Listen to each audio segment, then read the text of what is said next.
to this edition of the YAHOWAH blog. This is part 5, I believe.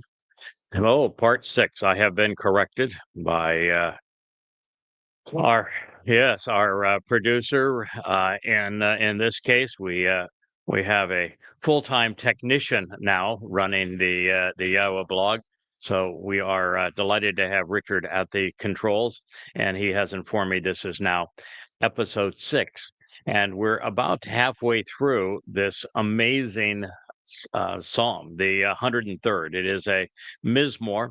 It was written about David, who is, according to God, the Messiah. He is, according to God, the Son of God. He is the former and returning king of Israel.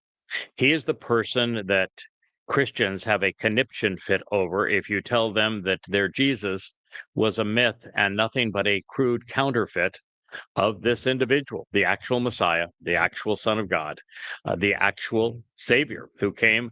And he was the person who in 33 CE was actually crucified, having written an eyewitness account about it in the 22nd Mizmor. He is the named subject of Isaiah 9, where we're told that a child is born and a son is given to us. This is all about David. And this Mizmor that we're considering, the 103rd, walks us through that process, even talks about how it was Dod's nefesh soul that fulfilled Pesach and Matzah on our behalf so that we might enjoy Bikurim. He is the kinsman redeemer of Yisrael. And while this is a fact that is sparsely known, in fact, until I recognized it and could explain it, prove it, and provide all manner of insights relative to it, no one on earth had even considered it. I even had one person said, so, if you're the only one who knows about this idea of David being the Messiah and Son of God and our Savior, then there's no chance that it can be anything other than satanic. And of course, when you read something like that, you say, "Oh, beautiful deduction." So what you're saying is that God's satanic, since He's the one who inspired all of the statements pursuant to this. So my guess is that is not exactly what you ought to deduce from the fact that there are 1,100 mentions of Dode throughout the prophets and his Mizmor Psalms and the writings, and that Dode is presented as the only Messiah who is anointed on God's instructions 3 times.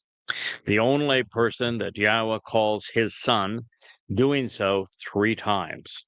He is the one person that Yahweh says, he is my chosen king for my people, and he will return because I am establishing his throne forevermore. He is the one person who wrote an eyewitness account about crucifixion 1,000 years before he endured it in first person to explain exactly how he would go about fulfilling Passover as the Lamb. Dode receives virtually every meaningful attribute and title that a person could possibly have bequeathed upon them by God. And he is God's chosen one, according to God, his most beloved. And so to promote anyone, whether it is Bar Kokhba, as in the case of rabbinical Judaism, it is Iesu Christou, and therefore Jesus Christ in terms of Christianity, or it is Yeshua, or Yesha, or whatever they want to create another false name for him as a part of Messianic Judaism. These are all an egregious offense to God.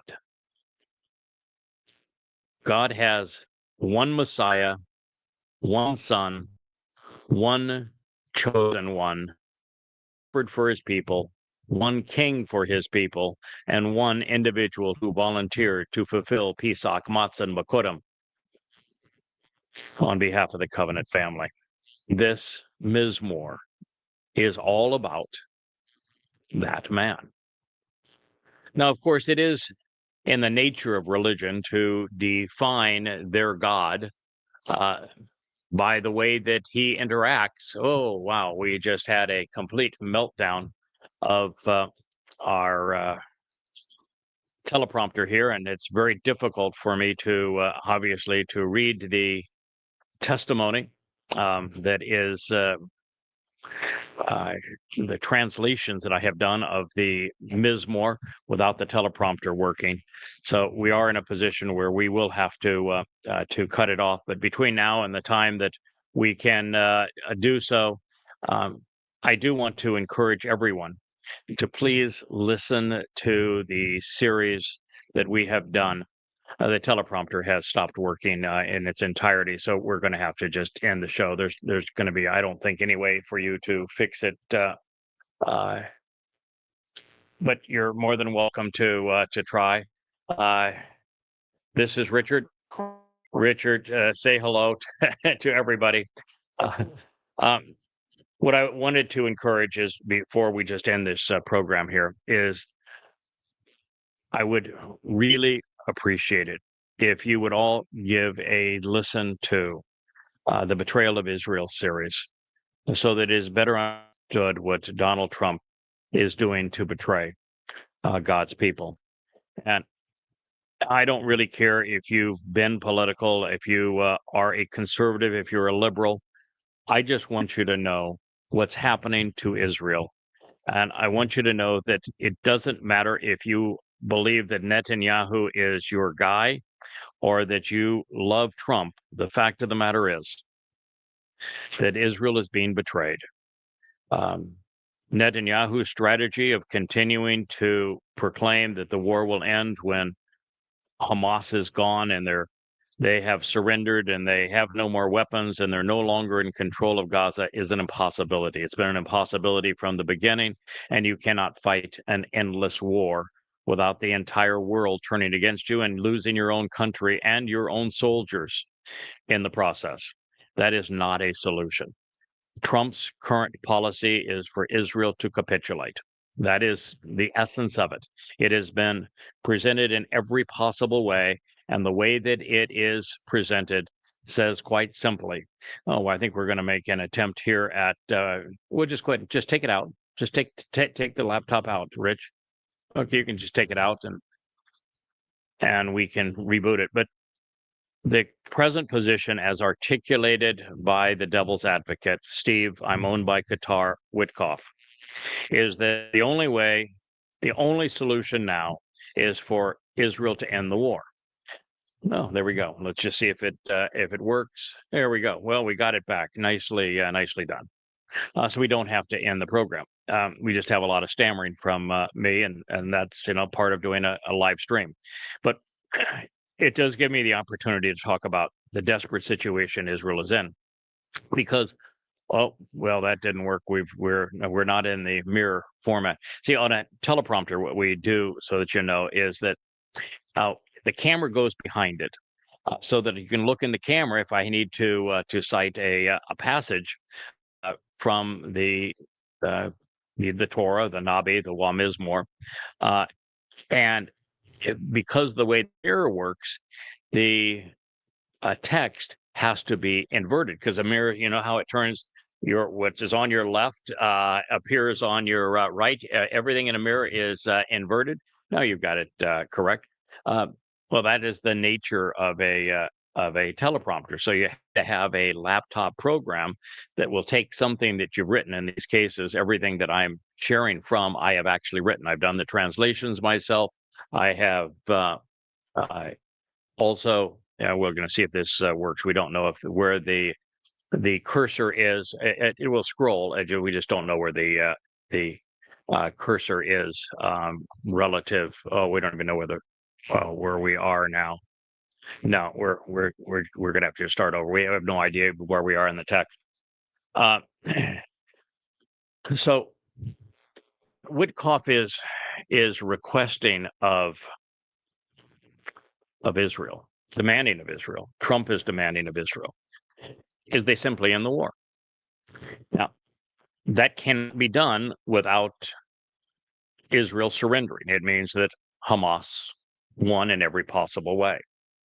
And that's just the reality of it. And what it means is that Hamas stays in power. They retain their weapons. They retain control over Gaza. They have the opportunity to continue to do what they do best, which is to inspire people to kill Jews. And, they are really good at that. And the trade is for 20 living hostages to be returned. And yet it's total suicide. 20 hostages will cost Israel 2 million lives. It's thinking with the heart or feeling with the heart as opposed to thinking with the head. It is grossly inappropriate, terribly immoral to sacrifice the lives of what will be, well, at least 2,000. I think far more than 20,000, more than 200,000. According to the prophets, we're going to see more than 2 million Jews lose their lives to Islamic jihadists, and to receive 20 lives back when it leads to that is insane. The Trump administration is no longer calling for Hamas to say that they are willing to accept existence. They're not willing to force Hamas to lay down their arms. They're not willing, and not even talking about Hamas leaving power. They're not talking about permanently closing the corridor between Egypt and Gaza to prevent Hamas from rearming. There is nothing of that. It's just end the war because the war is gruesome, and therefore trade surrender for 20 lives. And there's no one screaming, that's stupid. And yet you can't rally around Netanyahu's choice. He made a terrible one initially when Netanyahu told Israel that their plan would be destruction of Hamas, wiping out Hamas, ending Hamas's rule over Gaza, killing and eliminating Hamas terrorists, disarming Hamas. When he made that his war goal, he established a goal that cannot be achieved. Gaza has been turned into a demolition site, which has turned the world against Israel unnecessarily, because while many Hamas leaders have been killed, that's a good thing considering what they did.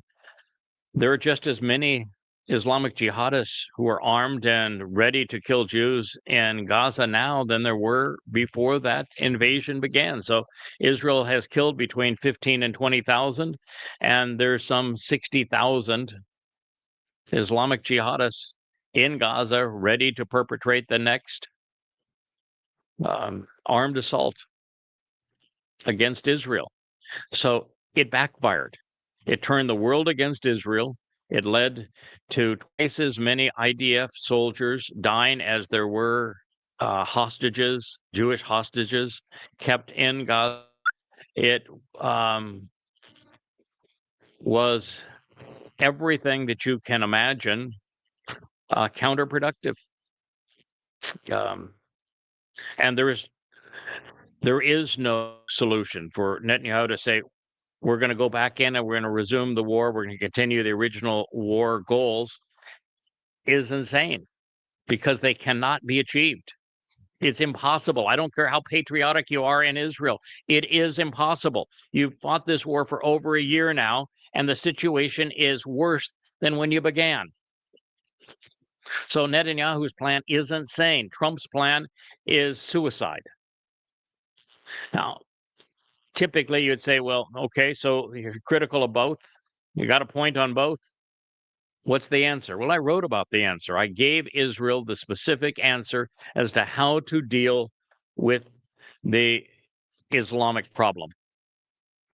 And I wrote about it in what is now, in probably a 40 or 50 page open letter. It's called At War with Religion. It is chapter 3 of volume 1 of Goddamn Religion, the series that I have done to expose and condemn Islam based upon Muhammad's and Allah's own words.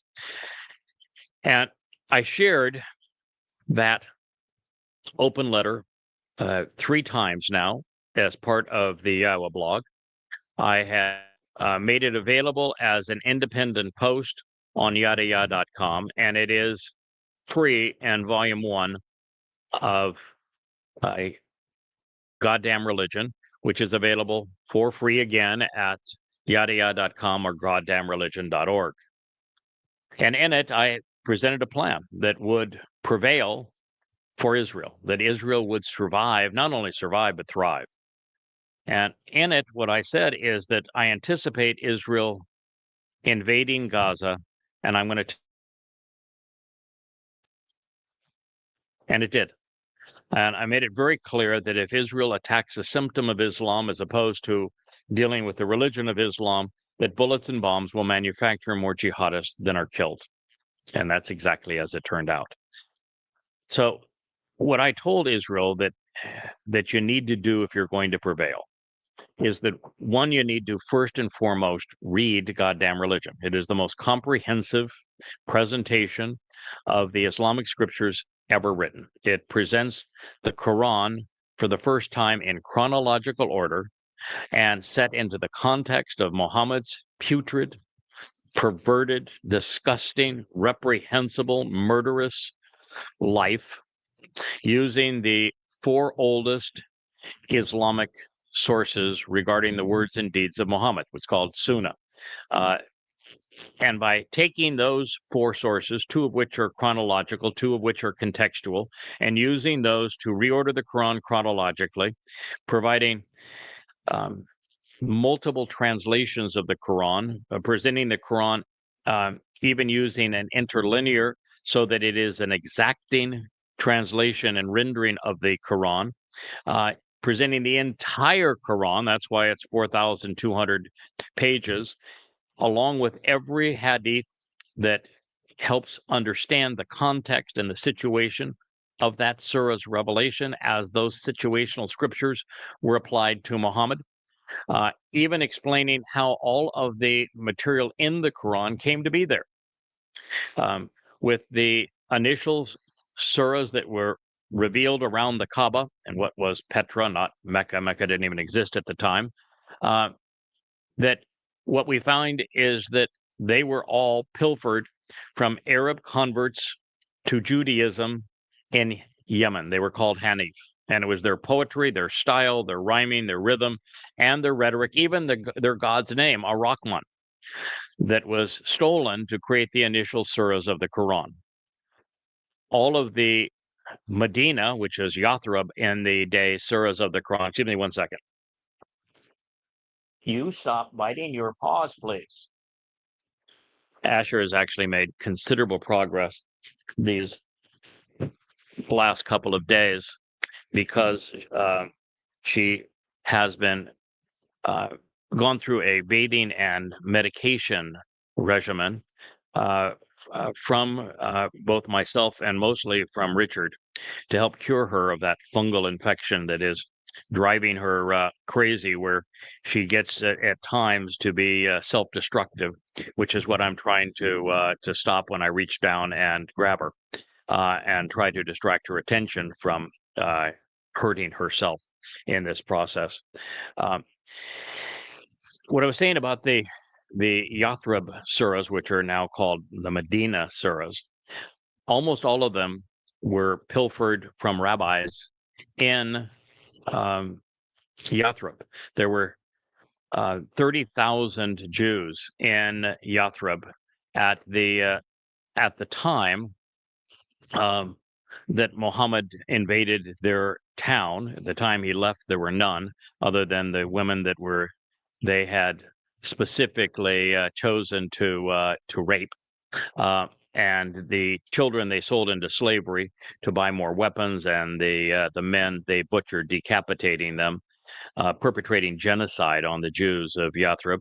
But before they turned on them, Muhammad, it has to be centered, Muhammad bought all of his Quran surahs from the rabbis. And in so doing, what he ended up doing is incorporating sometimes entire stories out of the Talmud, sometimes even verbatim out of the Talmud, into the Quran. And at other times, he took bits and pieces of Talmud stories and then twisted them to fit his situation. And because it still wasn't enough, he couldn't buy enough and remember enough of these Talmud recitals that the rabbis had provided him, he ended up just repeating himself ad infinitum. That is the composition of the Quran, combined with Muhammad, or Allah's insistence that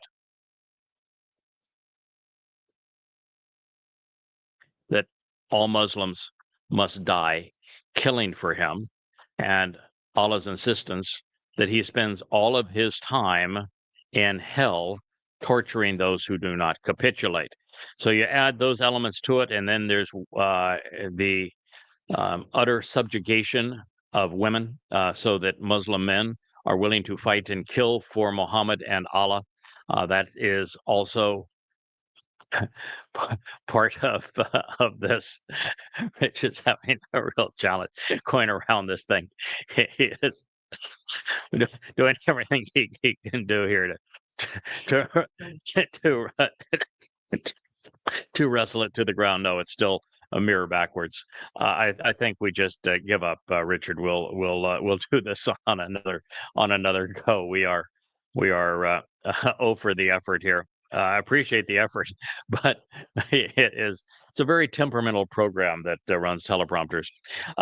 So the Quran also adds what's called the never-ending argument, which is Muhammad being called a demon-possessed fraud who was plagiarizing the Quran, all of which is true, and a ruthless terrorist by those who knew him best.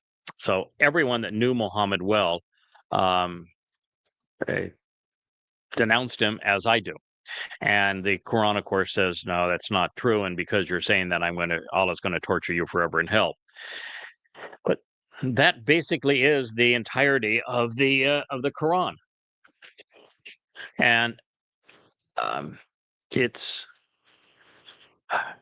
a horrible situation. But having taken the time to prepare all of that, to serve it up to you, to provide 4,200 pages and 5 volumes of copiously documented and comprehensive information of the whole Quran and Muhammad's life from his own words and deeds as they are presented in the Hadith, all brought together in one place so that you could know everything there is to know about Allah, Muhammad, and the formation of Islam, as well as Islam's genocide against Jews, and the Pledge of Aqaba, which begins the Islamic era, which is Muslims pledging to wage war against all mankind.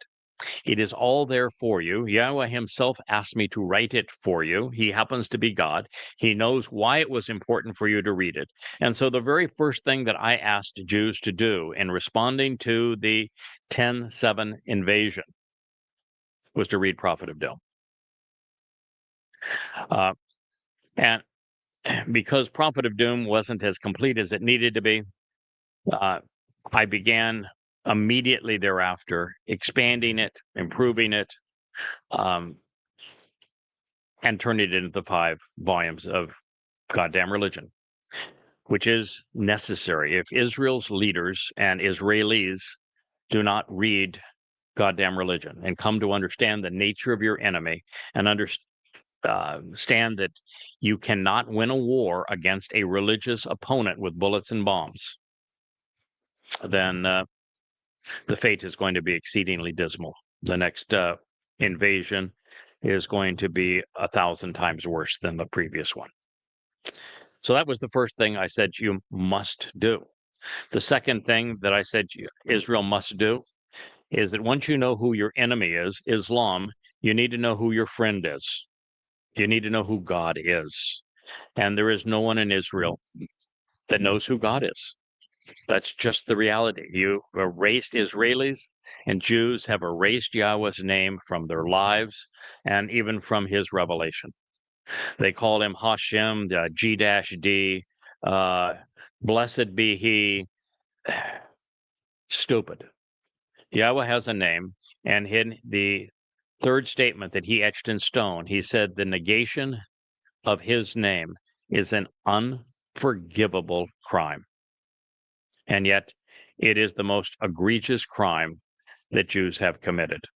You need to embrace Yahweh by name. You need to throw away the Talmud, reject Judaism, reject Christianity, reject Islam, stop being religious, stop being political, and return to Yahweh.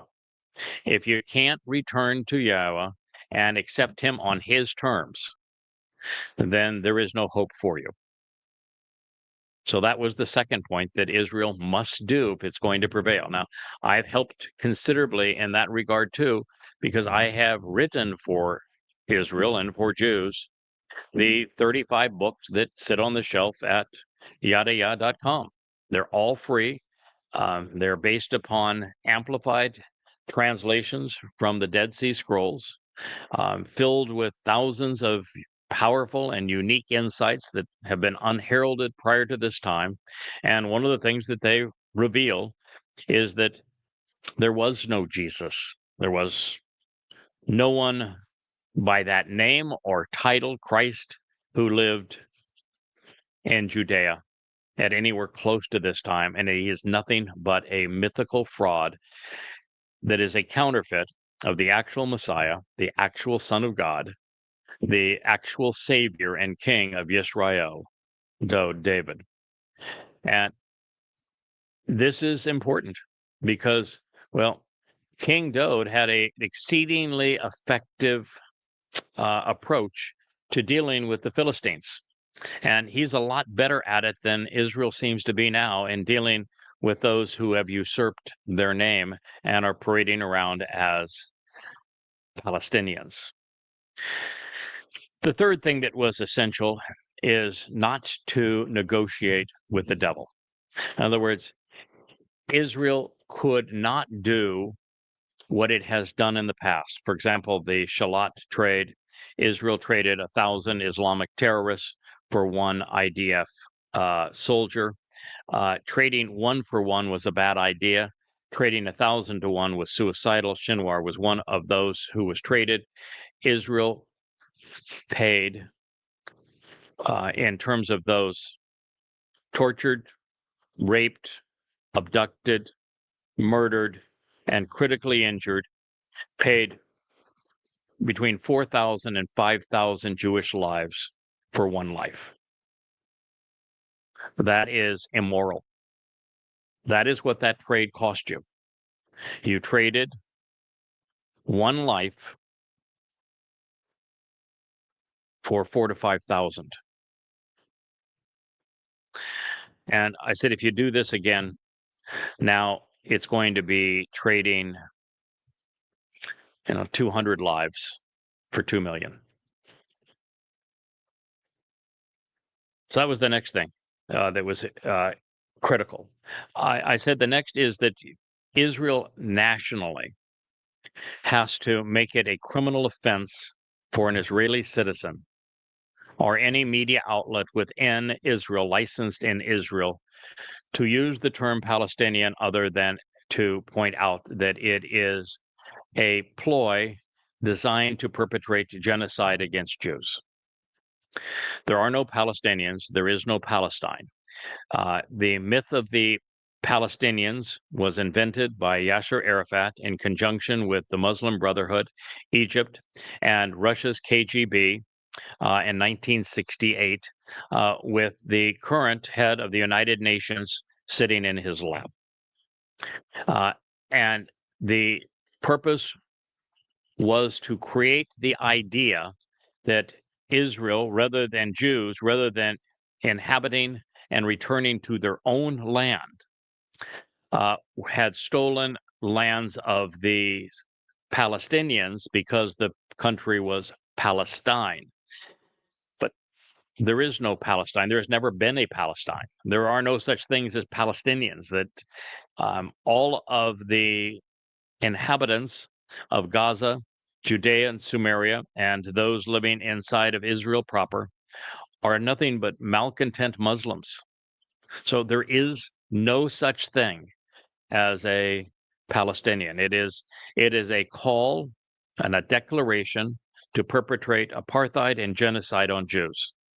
And because Israel has allowed it to continue to be used, because Israel's politicians and media and people use the term to describe these malcontent and murderous Muslims, the world has accepted it as true. And now there are marches that say free Palestine, not recognizing there is no Palestine, and nothing in Islam is ever free. It is a religion of submission, of slavery. And what they're calling for is the eradication of Israel and elimination of Jews, their annihilation, so that the Muslims can take over the entire region, just as they have colonized and subjugated the entire Middle East, all the way from Iran all the way into Morocco. So this is what needs to be done. You cannot use the term Palestinian or Palestine unless it is to point out that the term exists for one explicit purpose, which is the genocide of Jews. Next, I told Israel that you need to show some courage. You need to show some genuine wisdom and recognize that the Islamic assault and invasion into Israel was called Al-Aqsa's flood. It was based upon the Quran. It was identical to what Muhammad did at Khabar, where he massacred a Jewish farming community. It was even the same community of people with the attacks on the kibbutzim. Same shouting of Allahu Akbar, which does not mean God is great. It means Allah is greater, and greater than the Jewish God is the claim that Allah is making, because Allah is Satan and wants to be perceived as greater than Yahweh, who is actually God. And since the raid on 10/7 was a mirror of what Muhammad did to the Jews in Khabar at the inception of Islam, and it was called Al-Aqsa's flood, the same thing to do would be to tell the Muslims that abducted the Jews that if they're not all returned within 24 hours, you will destroy Al-Aqsa Mosque. Every stone tossed away. You could even take the stones, put them inside of your F-15s and drop them on the Kaaba for all I care. It's a stone pile to stone God, so why not bring them some more? But the Al-Aqsa Mosque needed to be raised, and if they did not comply with that trade of Al-Aqsa Mosque for all of the hostages and the prescribed period of time, the next would be the Dome of the Rock. Either release all of the hostages that you took, or we will destroy the Dome of the Rock. It needs to be destroyed anyway. It's nothing but a trophy that put on top of the home for Yahweh's name on the Temple Mount to show that Allah had conquered Yahweh. It is an anathema to God. It is a disgrace to the Jewish people. It is a horrible, horrible blight on Jerusalem. And so I would have torn them down. And if the hostages are not returned, understand that no nation has ever been successful in defeating a foe by prioritizing the return of hostages. The moment that becomes your priority, you are suicidal. You are guaranteed to lose, which is precisely what Israel did. But this would at least have been a way that you would have had a reasonable chance of getting them back. And if you didn't get them back, you'd at least be able to tear down the motivation for these Muslims. And then you preclude Muslims from even stepping foot on the Temple Mount. That is what needed to be done. Then I told Israel that the next step in all of this is that you're going to be engaging in a media war. And social media has become the town square and the newspaper for the world. And the social media at the time was owned and controlled by very liberal individuals and individuals who were, for the most part, anti-Semitic. Even though two of them were owned by Jews. Now that has changed somewhat, and that while X remains as anti-Semitic as ever, maybe worse, and Facebook is still not that YouTube is still not a conducive place to present a pro-Israel, anti-Islamic message. Facebook with Zuckerberg has changed appreciably and is now a decent home for God's message in defense of his people to be presented. But what I said is that while it is against Jewish sensibilities to show the carnage that Muslims perpetrated, and they documented their own atrocities. They were very proud of them. So they were screaming Allahu Akbar, filming themselves, killing, raping, torturing, mutilating Jews. They plundered Israel. They raped women, gang raped them. They mutilated women. They cut babies out of the stomachs of pregnant women. They burned children alive.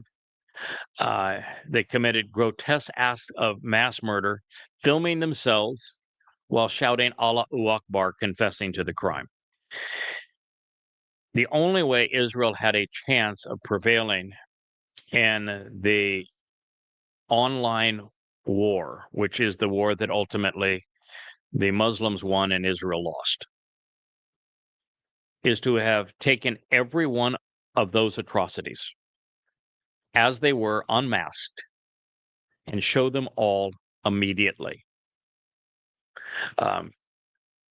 Without mask, without reservation, and demonstrate every camera, every angle, every even autopsy, everything, along with a narrative that explains who these people were and how this happened, along with, in addition to the lives being lost and being mutilated by the Muslims, but a beautiful history through photographs and words of these individuals prior to that. So we know the lives that were stolen. And while they said, oh, it'd be traumatic to the surviving members of the family, it's already traumatic. They lost their loved ones. Make their lives count. Rather than saying, may their memory be a blessing, make their memory be a blessing. And the only way to do that is to win the media war by showing how precious these lives were and how savagely they were taken. But Israel refused to do so. It wasn't until very long afterwards they began to show some of the Islamic GoPro pictures, almost no descriptions as to what the scene was when Israelis went in after this had all transpired. And it's a tragedy.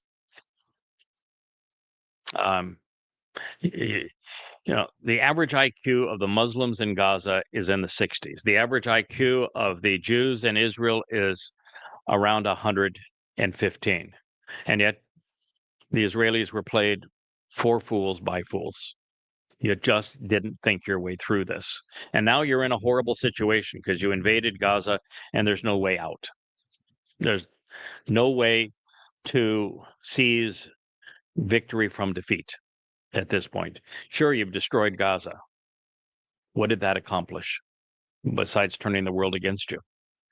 I'm delighted that you were able to find and hold um, hundreds, if not thousands, of very specific Islamic terrorists who perpetrated and inspired 10/7 accountable.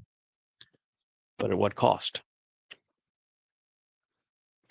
It is a grave travesty that has taken place. So this was the plan that I presented to Israel, along with one other item that, of course, is not popular with Israel.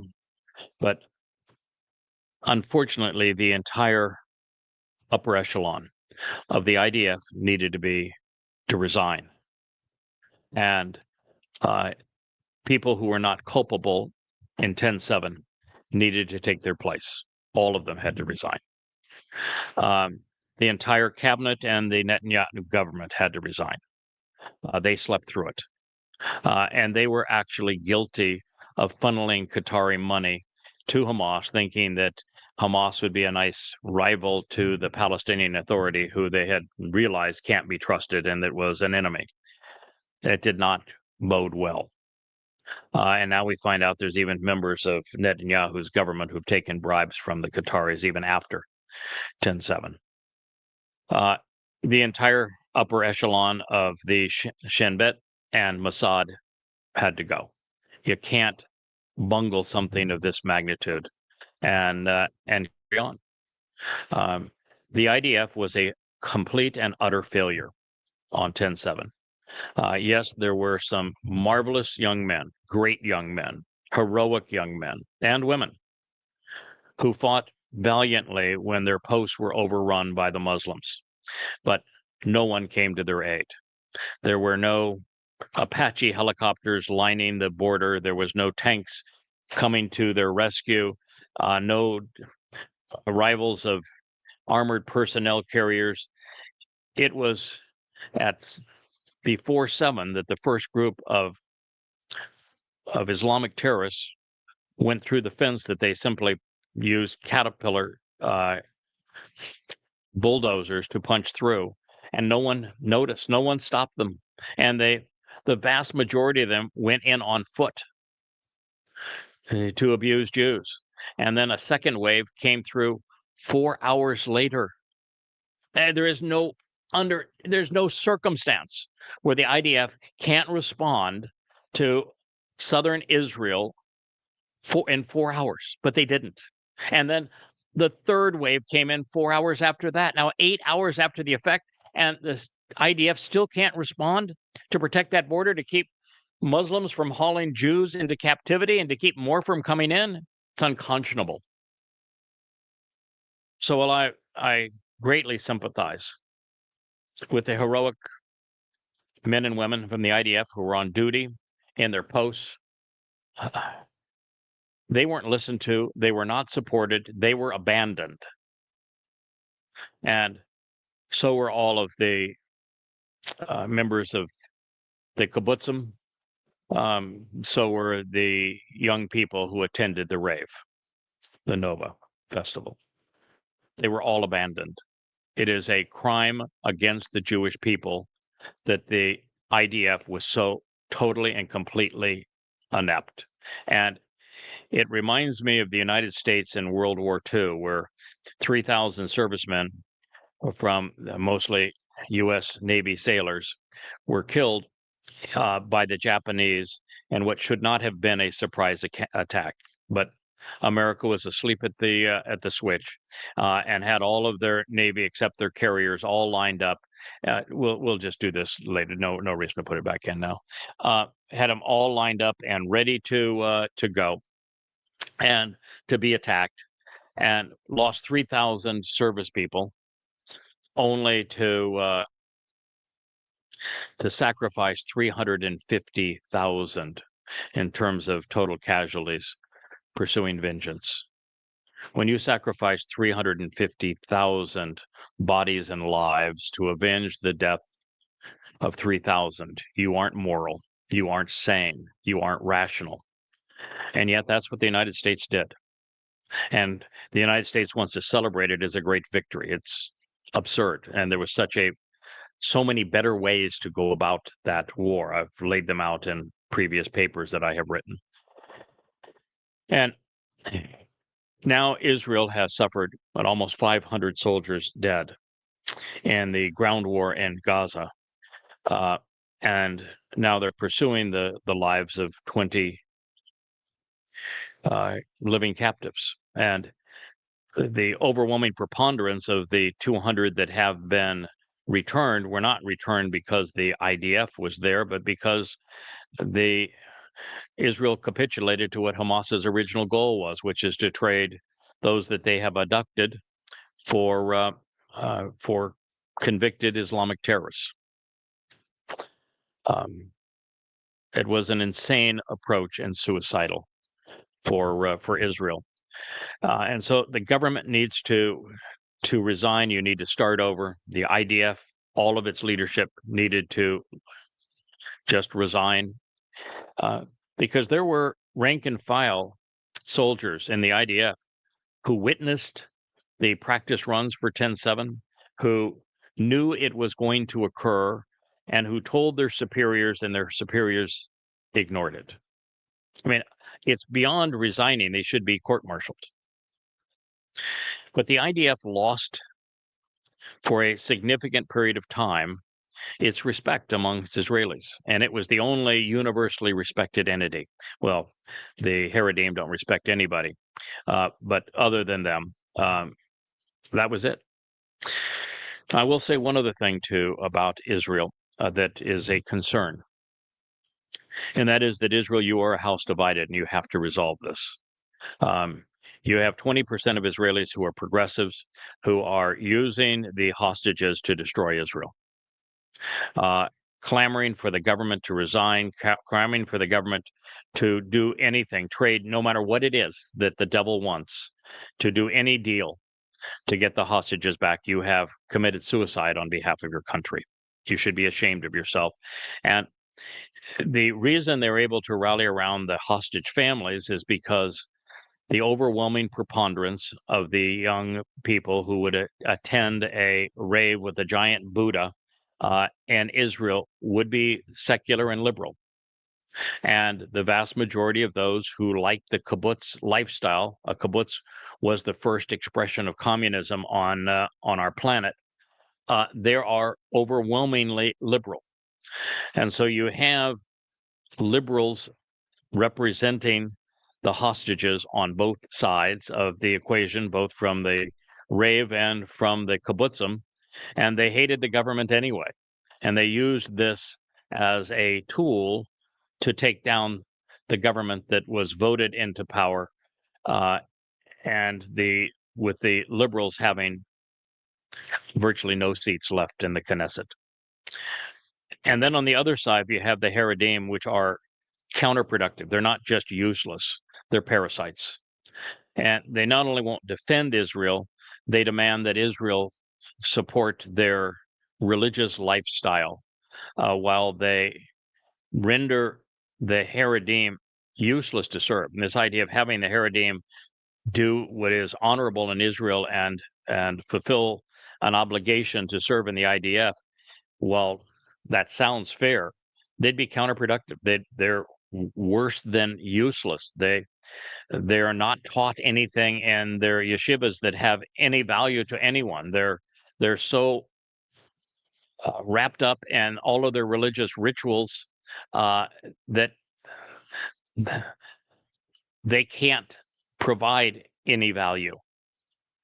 And so this is 40% of Israel that is not only useless, but counterproductive on both extremes. And it's a house divided. And Israel is a tiny country, can't survive that because you have another 20% of the Israeli population that are Muslims inside of Israel, who as Muslims have been raised to believe from what the Quran says that it's appropriate to demonize and kill Jews. So you got 60% of your electorate that is destructive. And you haven't even been able to establish a constitution. So you have a court that can rule on anything. They're not elected, they're exceedingly liberal, and they can deem anything unreasonable. And it doesn't matter what the elected officials actually say. So you've got yourself in this horrible mess. And that's why you get back to the third point that I raised. What we have to do, and we have to do it, you have to do it now, Israel, is you got to return to Yahweh. He is your only solution at this time. And it's why I do the YAHOWAH blog.